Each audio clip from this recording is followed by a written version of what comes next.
What if I told you that one of the most terrifying ghost stories in aviation didn't happen in the air, but after a plane had crashed?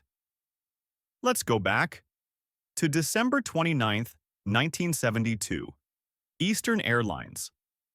Flight 401, a brand new Lockheed L-1011 TriStar, was flying from New York to Miami. There were 176 people on board, families, couples, and business travelers. Everything was normal until the approach for landing. The crew noticed a small issue. A green indicator light for the nose landing gear wasn't lit, possibly just a faulty bulb. As the pilots focused on this tiny problem, they didn't realize that the autopilot had been accidentally switched off. The plane slowly descended, unnoticed. At 11:42 p.m., Flight 401 slammed into the Florida Everglades. The crash was devastating. The fuselage broke apart. Water, mud, and darkness swallowed the wreckage. 101 people lost their lives. The survivors waited, injured, and trapped in the swamp. It was one of the deadliest air disasters in U.S. history. But the real story was only beginning. Eastern Airlines salvaged parts from the wreck, ovens, seats, cockpit instruments, and reused them in other aircraft. Soon after, something strange happened.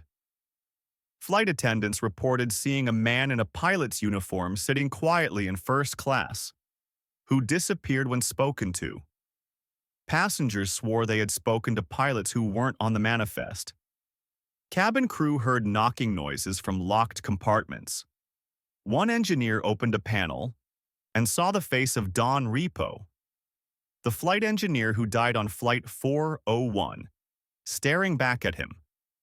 Others saw Captain Bob Loft's reflection in oven doors. Some even said these spirits warned them of technical issues that were later confirmed to be real. They weren't threatening. They weren't violent. In fact, they seemed to be protecting the flights. Eastern Airlines never officially confirmed the hauntings, but word spread among the crew. Eventually, every single part traced back to Flight 401 was quietly removed. After that, the sightings stopped. So what really happened? Were these just stress-induced hallucinations? Or did the spirits of Flight 401's crew remain behind, watching over the skies? We may never know. But next time you board a flight, look around, because some flights never truly land.